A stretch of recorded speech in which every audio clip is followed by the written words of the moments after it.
राज्यातील काही भागात किमान तापमानात चढ उतार पाहायला मिळतात. मध्य महाराष्ट्रातील काही ठिकाणी सकाळी गारवा जाणवला, मात्र कमाल तापमानात वाढ दिसून येते. राज्यातील काही भागात उष्ण आणि दमट हवामानाचा अंदाज व्यक्त करण्यात आलाय. राज्यातील काही ठिकाणी आज किमान तापमानात कालच्या तुलनेत काहीशी घट दिसून आली.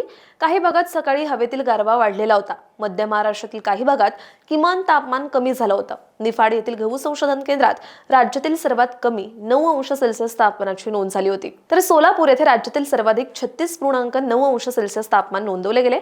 राज्यातील तापमानात वाढ होण्याची शक्यता हवामान विभागाने वर्तवली आहे. पुढील 3 दिवस राज्यातील तापमानात वाढ होण्याची शक्यता आहे.